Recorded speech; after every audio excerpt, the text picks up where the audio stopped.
हम ना हुर्रियत से चर्चा करेंगे, ना जमयत से करेंगे, ना पाकिस्तान से चर्चा करेंगे। अगर मान्यवर अगर हम चर्चा करेंगे, मान्यवर मेरा एक निवेदन है। मैं मानता हूं कि पार्लियामेंट्री अफेयर्स मंत्री मेरे निवेदन का विरोध नहीं करेंगे। अधीर जी को टाइम नहीं दिया है कांग्रेस पार्टी ने, हमारे टाइम में से आधा घंटा दे दो तो ये बीच में ना बोलेंगे, ये बीच में खड़े हो जाते हैं। हमारे टाइम में से आधा घंटा दे दीजिए साहब, वो बोलने दीजिए उनको। ये बीच में इसलिए खड़े होते हैं, इनकी पार्टी ने उनको टाइम ही नहीं दिया इसे। मान्यवर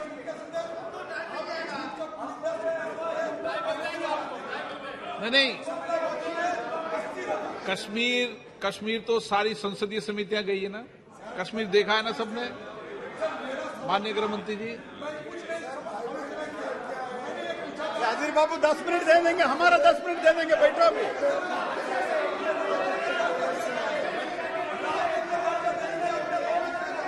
चलिए बेटे, आप क्यों खड़े हो, बेटे।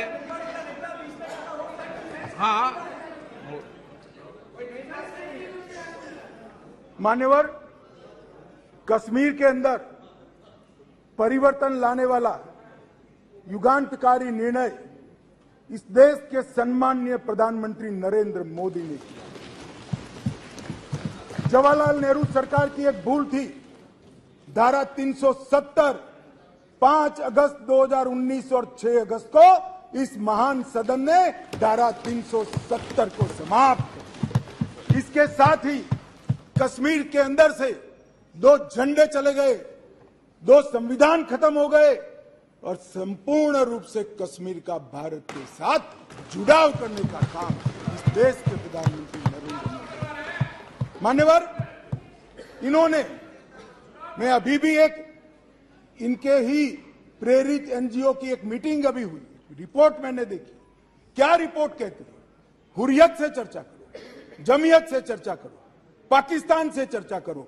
हम ना हुर्रियत से चर्चा करेंगे, ना जमयत से करेंगे, ना पाकिस्तान से चर्चा करेंगे। अगर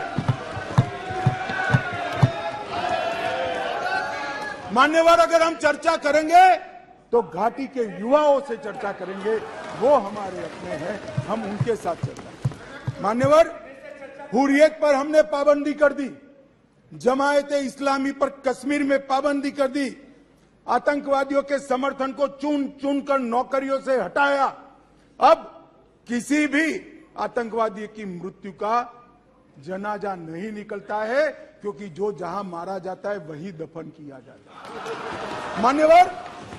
मान्यवर, लखनपुर टोल टैक्स जो हम जैसे कार्यकर्ताओं को, भारतीय जनता पार्टी के करोड़ों कार्यकर्ताओं को सूल की तरह हृदय में चुभता था, वहीं श्यामा प्रसाद मुखर्जी को जहां अरेस्ट किया था, वो लखनपुर टोल टैक्स को समाप्त कर दिया। मान्यवर, राज्य की अर्थव्यवस्था को एकीकृत किया, 2 दरबार की परंपरा समाप्त कर दी गई और 200 करोड़ रुपए को बचाने का काम इन नरेंद्र मोदी सरकार ने। मान्यवर, वहां दलितों को रिजर्वेशन नहीं था, आदिवासियों को नहीं था, पिछड़े को नहीं था, ये सारा रिजर्वेशन देने का काम नरेंद्र मोदी सरकार। मान्यवर, वहां पर महिला आयोग नहीं था, बाल आयोग नहीं था, वहां पर दलित आयोग भी नहीं था।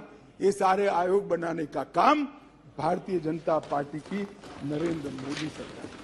वहां सफाई कर्मचारी मान्यवर 7-7 पीढ़ी से मुगलों को जमाने से रहते थे, मगर उनको डोमिसाइल सर्टिफिकेट नहीं मिलता था। पाकिस्तान से शरण में आए हुए, पाक अधिकृत कश्मीर से आए हुए हिंदू, उनको डोमिसाइल, पश्चिम पाकिस्तान से आए हुए लोग डोमिसाइल नहीं मिलता था। ये सबको डोमिसाइल देने का काम इस देश के प्रधानमंत्री नरेंद्र मोदी। मान्यवर, ये कर रहे हैं कि हम डेमोक्रेटिक पार्टी, डेमोक्रेटिक वैल्यूज में मानते हैं। कश्मीर पर शासन किसने किया? 3 परिवारों ने किया, महबूबा मुफ्ती, फारूक साहब और गांधी परिवार। ये 3 परिवारों ने कुल शासन किया। वहां का पंचायत चुनाव नहीं करा है। नरेंद्र मोदी जी ने नवंबर-दिसंबर 2018 में, राजनाथ सिंह गृह मंत्री थे, 9 चरणों में पंचायती चुनाव को समाप्त 4,483 सरपंच निर्वाचित हुए और 35,000 पंच चुने गए। आज 40,000 लोग डेमोक्रेसी की सांस भर रहे हैं, जमहूरियत का फायदा उठा रहे हैं। स्टोन पेंटिंग का मैं आप सबको कहता हूं, पथराव की घटना टीवी पर दिखाई पड़ती है भैया? कहीं नहीं दिखाई पड़ती, क्योंकि पथराव बंद हो चुका। माननीय अध्यक्ष जी, जम्मू कश्मीर पुलिस, प्लीज, मान्यवर, जम्मू कश्मीर पुलिस 90 के दशक के पहली बार आज एक्टिव होकर आतंकवाद का सामना कर रही है। जम्मू में नई हाई सिक्योरिटी जेल बनाई है, मंदिरों को प्रोटेक्शन दिया है, हिंदू संपत्ति वापस देने का कानून लाए हैं, टूरिज्म का विकास हुआ है। और सुन लीजिए, अधीर रंजन जी अविश्वास लेकर आ गए हैं। 2022 में 1,80,00,000 टूरिस्ट जम्मू कश्मीर गए हैं एक साल। 1,80,00,000। मान्यवर, अरे बैठ जाओ यार, बैठ जाओ। मान्यवर, 33 साल के बाद थिएटर चालू हुआ है, नरेंद्र मोदी के शासन में चालू हुआ। 33 साल के बाद नाइट शो चालू हुआ है, नरेंद्र मोदी के शासन में चालू हुआ। 33 साल के बाद शिकाराओं की स्पर्धा चालू हो गई, बंद कर दी थी, चालू हुई है नरेंद्र मोदी। 33 साल से, दानिश अली सुन ले, 33 साल से मोहर्रम बंद था, पहली बार नरेंद्र मोदी सरकार में मोहर्रम चालू हुआ। मान्यवर, हम होम स्टे नीति लेकर आए, टूरिज्म बढ़ाने के लिए फिल्म निर्माण की नीति लेकर आए, हाउस बोट की नीति लेकर आए, इंडस्ट्रियल पॉलिसी लेकर आए, और आज रोजगारी बढ़ रही है। 20,000 लोगों को नौकरी देने का काम भारतीय जनता पार्टी का। मूलभूत ढांचे का विकास हो रहा है, 5,000 मेगावाट, 3,000 मेगावाट, 624 मेगावाट और 540 मेगावाट की जल विद्युत की योजनाएं वहां शुरू कर दी गई है। इसके साथ 850 मेगावाट और 1000 मेगावाट इसकी भी 2 जल विद्युत योजनाएं शुरू हुई है। सिंचाई योजना, शाहपुर कंडी बांध योजना, जो 50 साल पहले शुरू हुई थी, मोदी जी के शासन में चालू हुई थी, मोदी जी के शासन में पूरी होगी। 62 करोड़ की मुख्य रवि नहर 90% काम पूरा कर दिया गया है। और झेलम तवी बाढ़ वसूली परियोजना संगठन द्वारा 250 मिलियन $US विश्व बैंक से लाकर गरीबों को पुनर्वसन का काम नरेंद्र मोदी सरकार।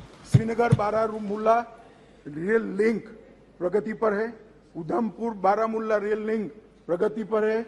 और सुरक्षा का मैं आंकड़ा बताना चाहता हूं। मान्यवर, मैं इसलिए तुलनात्मक रखता हूं कि अविश्वास का जो प्रस्ताव है, इससे देश की जनता में भ्रांति न खड़ी हो। मान्यवर, ये बहुत जरूरी है। मान्यवर, इसलिए मैं 9 साल के 2 टुकड़े लेकर आया हूं। कौन से 9 साल के टुकड़े हैं? एक परिवारवाद, तुष्टीकरण और भ्रष्टाचार के आधार पर चुनी गई यूपीए की सरकार के 9 साल है, और एक देशभक्ति और समर्पण के आधार पर चुनी गई नरेंद्र मोदी सरकार। 9 साल की दोनों के तुलनात्मक में आतंकवाद की कुल घटनाओं में मान्यवर 68% की कटौती हो चुकी है।